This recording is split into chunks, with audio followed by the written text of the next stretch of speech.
All right, this is Comic Picks by the Glick. Hey, I'm your host, Jason Glick. Hey, Jason Glick, what's going on, sir? Well, John, it's just another business as usual week out here. It's like like the weather.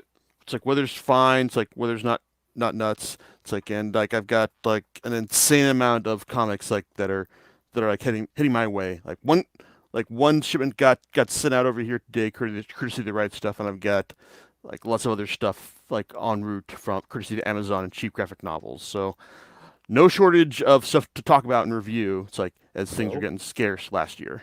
and you're going to talk about what tonight?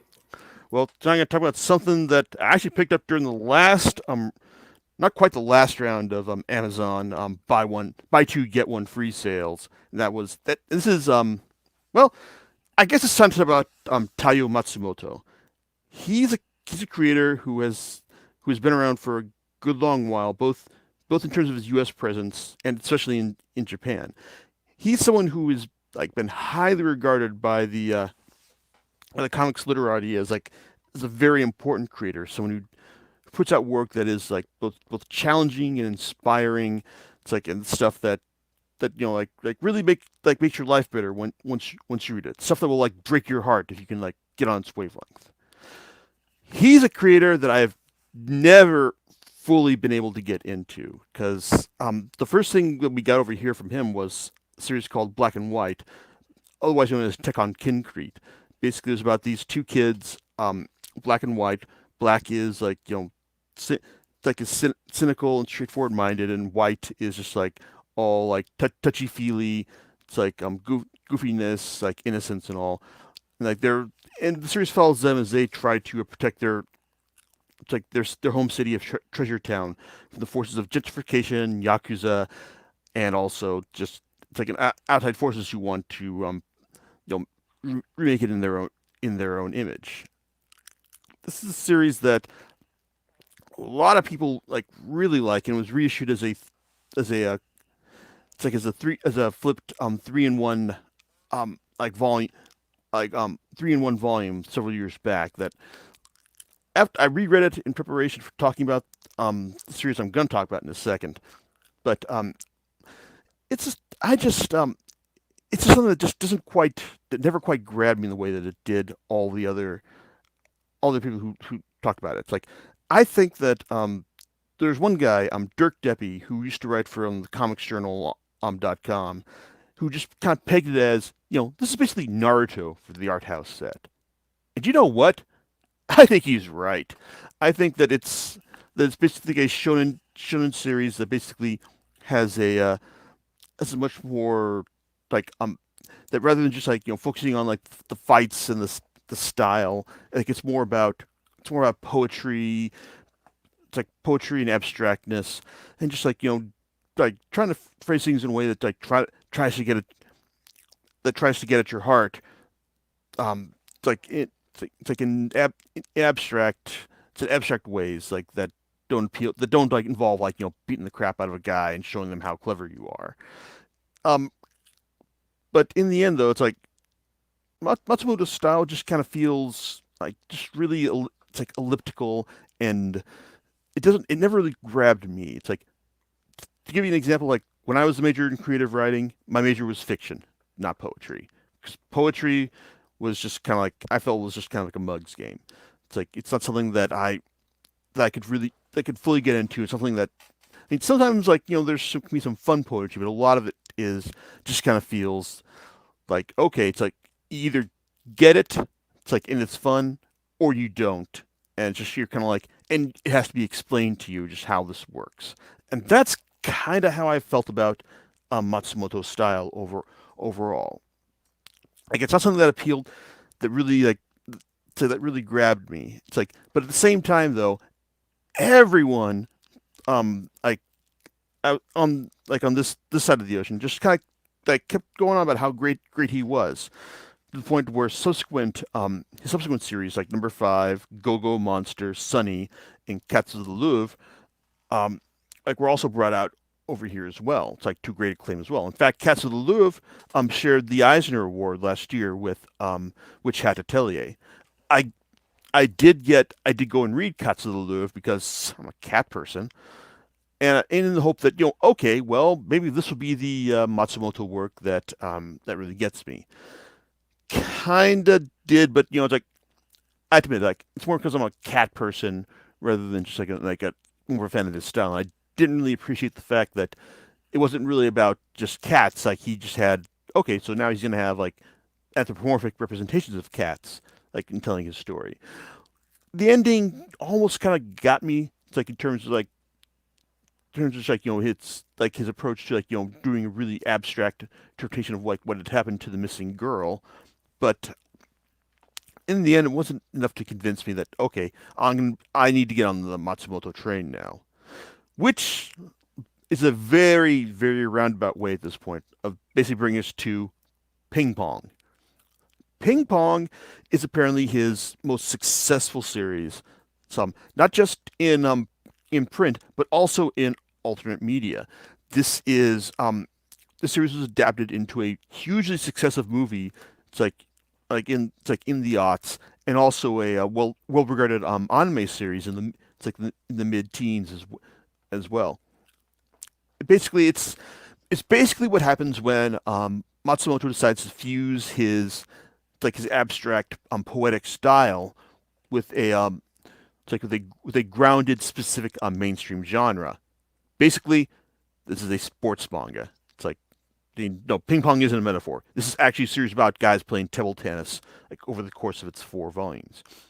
And and actually it's like it's even shorter than that. Well, more condensed than that out here in the U.S. release because we're getting like these 4 volumes were condensed into two-in-one editions. So basically, you get two thick $30 collected editions, which is actually really short when you consider like how long most sports manga tend to run. I mean like Slam Dunk, like my pick for like my like sports manga that I've physically like and financially invested in ran for over 30 volumes, and others like there are other series like Haikyuu that are like that are pushing like more than 20 volumes or maybe even 30 at this point.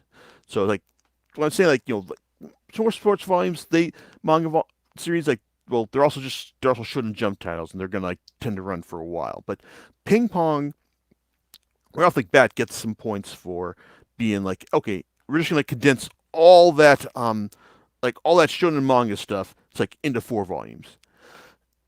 And the short version is that I think this is probably the Taiyo Matsumoto manga that I like the most.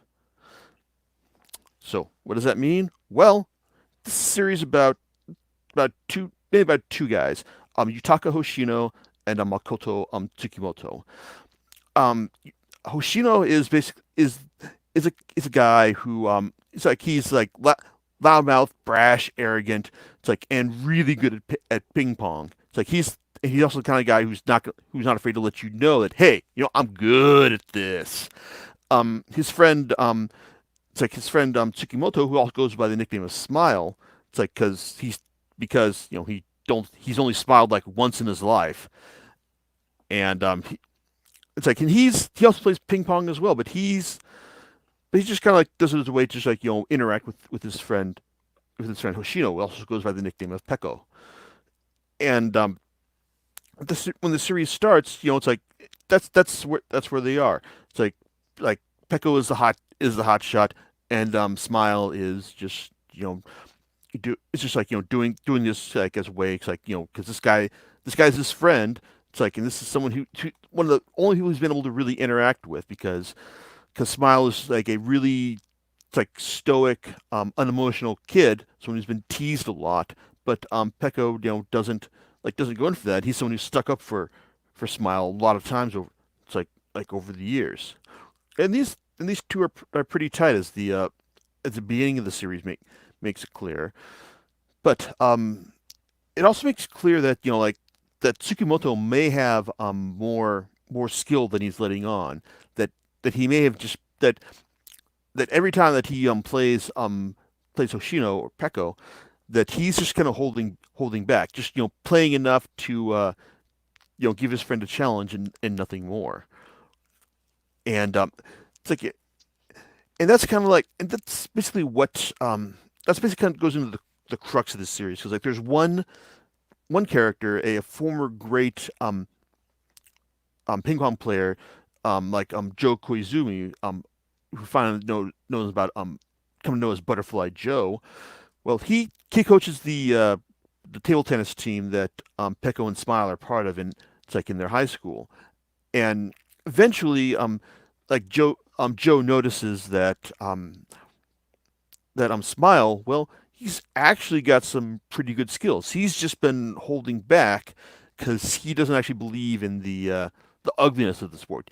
Like basically the idea that hey, it's like in order for me to win, you have to lose. It's like just the idea that you're that that he's going to that you have to you will have to to cause someone to lose. Someone who has tried, who's played their heart out, someone who's like trained their best to get where they are, and you've got to shut their ass down in the end if you want to win.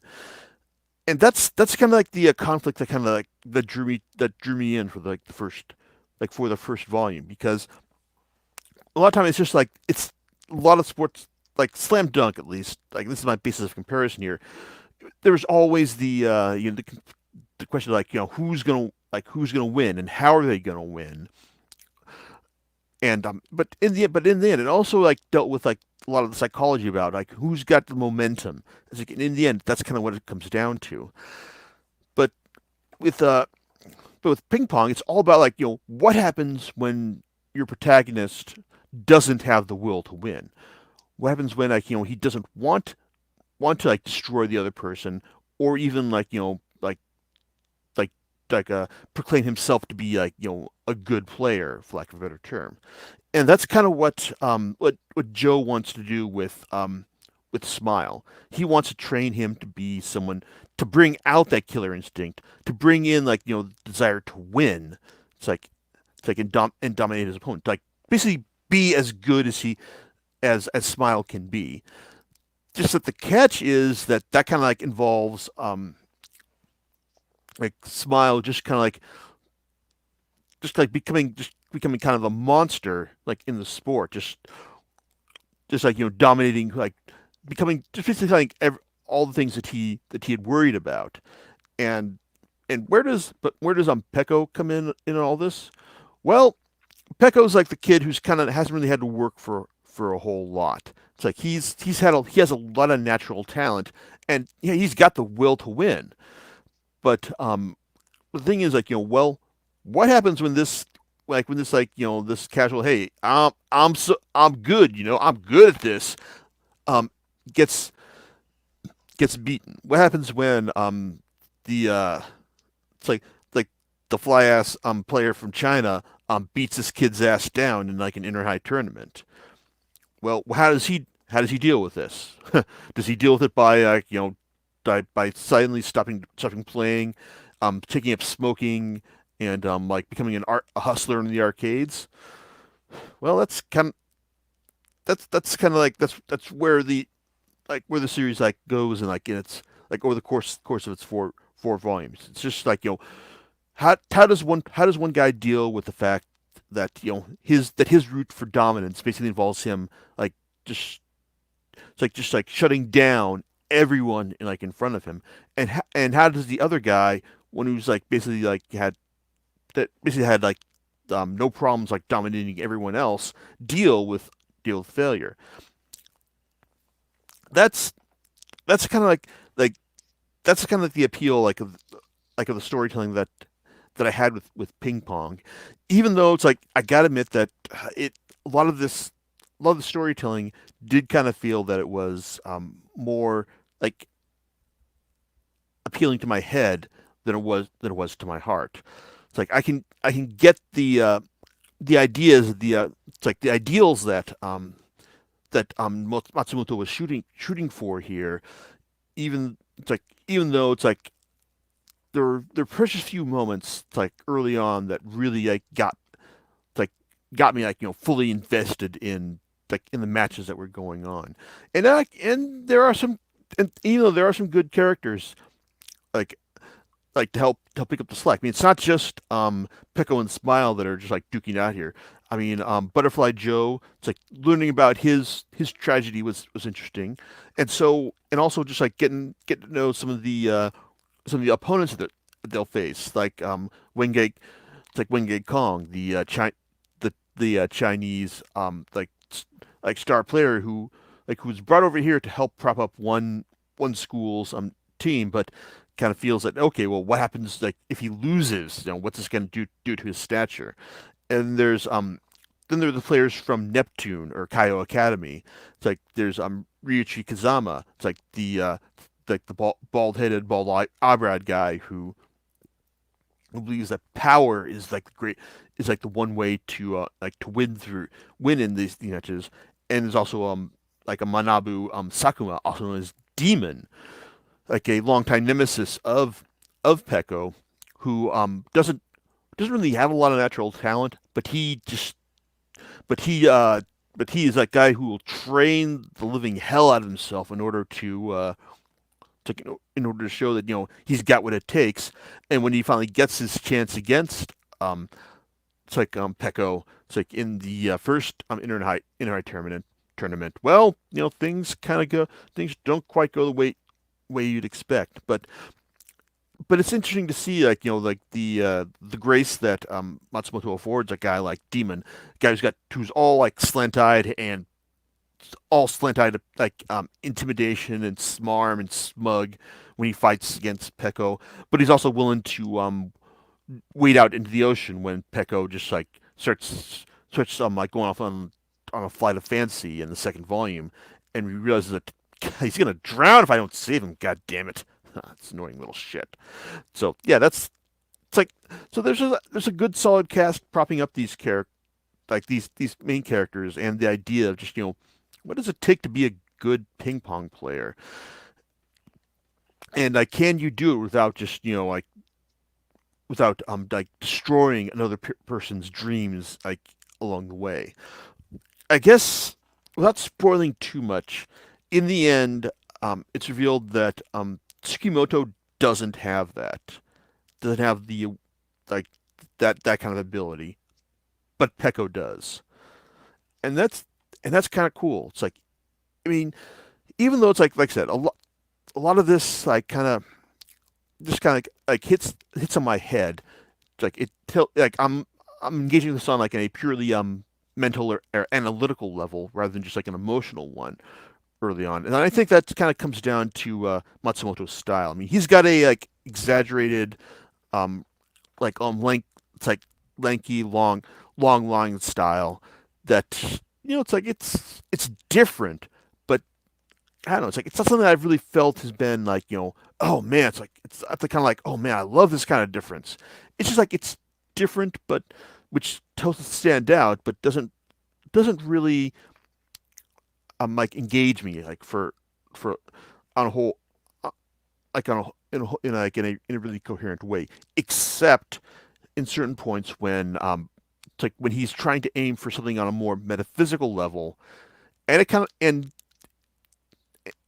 it kind of works because when he's trying in like the final matches, like especially when those final rounds between Peko and Dragon, it's like those it's like his style. It's like like kind of like goes into like a more abstract like negative space it's like realm where it's like it's just the two of them and Peko says like I'm gonna fly, and then and Kazama or Dragon basically he said I'm gonna shut you down, you ragamuffin.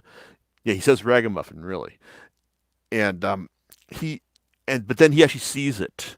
It's like and it's kind of like he's watching him like watching him fight, and he asks, and at the end I guess can you like when it comes to match point in Peko's favor, it's like can you take me there again?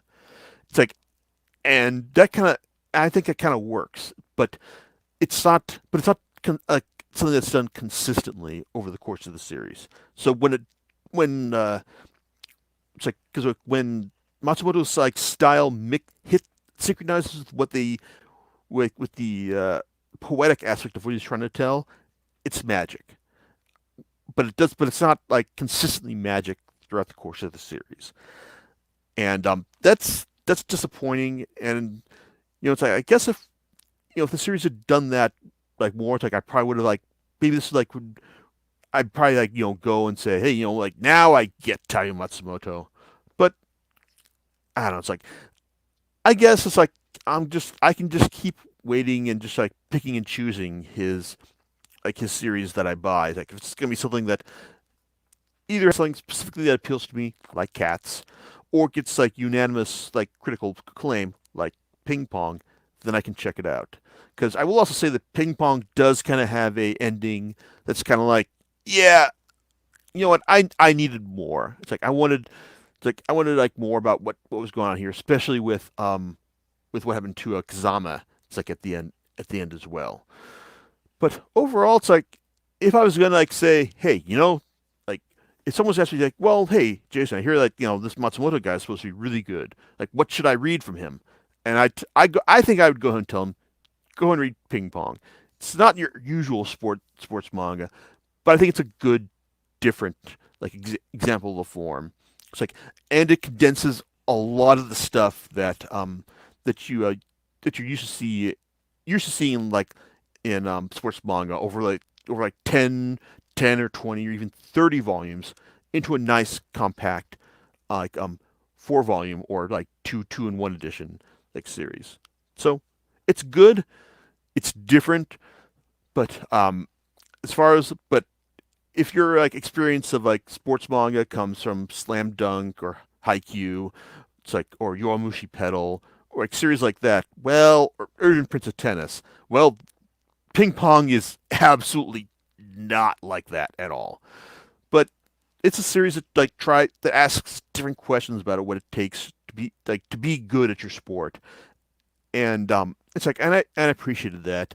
And there are points when, and I think the points when the art, like when the storytelling and the art fully sync up, like are really great. Good, not for everyone, but probably like the Tai Matsumoto series that I would recommend to everyone else as opposed to Tech on Concrete, which once again is really just like Naruto for the art house set. Thank you, Mr. Deppy. So, John, any thoughts from your end about any of this? Well, I do like some sports manga and anime, so and I think Yeah, you gotta give specifics now after you said that. well, okay, so Hajime no Ippo. Okay, it's boxing. Yeah, it's boxing. One of the things I enjoyed about that is its progression of the character in his, and not only like, you know, um, learning to become better, but I also liked it, because of how it affected his outside relationships as well. And I think that that's I don't know if that's key or cornerstone to sports manga and anime, but I enjoy that element. And if there's more there, then I don't care if it's badminton or water polo. I think it's cool because you know there has been, and just speaking domestically, there's movies and novels, written about sports. Oh, I think that there was one even with American football. Was it I Shield 21? I think. Yes, by Yusuke Murata, who went on to illustrate One Punch Man. Yeah. So, I mean, it's fascinating, to see that that there's this this whole thing, and it can be, and the stories can, and these interpersonal relationships that revolve around it can be spun in many different ways. So and so ping pong, it's like, okay, I haven't heard of anything like that. But speaking domestically, which is what I was talking about before, you have things like Rudy, and you get all of these other things, Mm-hmm. maybe A League of Their Own, which is an older, baseball movie, but it's kind of like, I find it fascinating, and I couldn't tell you because of Marvel Madness and the MCU kind of dominating a lot of the action movies. I can't really pinpoint any movies domestically here that kind of reflect anything like that. To me, it's a very unique um, take on, like sports. So, I kind of like those things. There's like at least two or three basketball based ones. Slam Dunk, I think, is one. Yeah, Slam Dunk is one, like Kuroko's Basket. I know that Myron likes that series. Yeah. So, yeah, and it's like, I think there's one for volleyball too. But anyway, That's Haikyuu. yeah. So yeah, I think it's and people, and here's the challenge to the listeners. It's, if you've never read or watched an anime or manga that's sports based, give it a try. I think that you'll really enjoy, as long as the stories are well. I think, and this one sounds like it. Give it a try. You might really like it. It just sounds, when I first heard about sports anime, I'm like, really? Is this a thing, or sports manga? Okay, it is, and it's a fairly popular one at that. So those are my comments, pretty much, that I have for this one. So, what do you say? I think that like Slam Dunk is still kind of like my favorite sports manga, in the sense that I just it's like it tells like lot. It does a good job. Like once you get past like its character being like its main character being really annoying. It's like, and you realize that about like the whole point of it is about like, point of the games is like focusing on like who's got the momentum, and just just like the shattering expectations about what our main character is supposed to do here. It's like it's really engaging, and it does, and also like it's fun to see like how he dives into each game, like each game on like a specific level, to the point where like there's a lot of struggle like in each game. It's never like about like the one side completely dominating the other. It's like it's like and he's got, and like I said, the final game of that series like runs for 7 volumes, and this may sound like, oh man, 7 volumes on one basketball game sounds like torture. It's like, no, well, okay, it was kind of frustrating reading it like every 2 months when it's being serialized, but reading it when you read it all in one go, it's like it plays out incredibly well, because you're just like burning through each volume, because you just, oh, I gotta know what happens next. It's like things are changing. I mean, it's just like it may seem like it's a glacial pace, but no, like there's just like he just cramps so much into there. Like Takigo Inoue does cram so much into there that it's just like he takes advantage of all the space that he was afforded to do that. And again, like that is not ping pong at all. Ping pong is much more of a it takes a much more like global, like long view. It's like for its characters and like their arcs.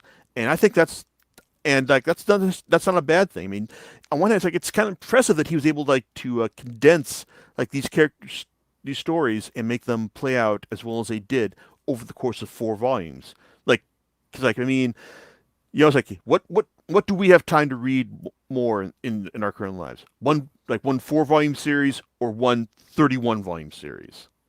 Mm, So mm, yeah, yep. but I think that like I like Slam Dunk more, but I do think Ping Pong was very much worth my time. And hey, it's like, I guess if Matsumoto decides to go back to the sports manga well at some point, I guess I would make an effort to be in on the floor for that, as opposed to just waiting to buy like the first volume in a Amazon buy two get one free sale. Yep. So, do you know what you're going to be talking about next time? Well, it's like the way time works on these things. I can tell you that not the next time, but the time after that, I'll be talking about another sports series, one that also has it's like its ups and downs. That's all under Megaru. But before that, though, well, I'm going to be talking about the entirety of Gideon Falls by Jeff Lemire and Andrea Sorrentino, because hell with, I'm not going to buy like a single volume, like a single issue trade paperback to find out how it ends. No, I'm just going to buy the final issue from Comixology, and then let you know whether or not this series is going to like remain on my shelf. It probably will because Sorrentino's art is really great. But man, I think I might be done with Lemire after this. So there you go. All right, we'll catch you next time on Comic Picks by the Glick. All right, laters.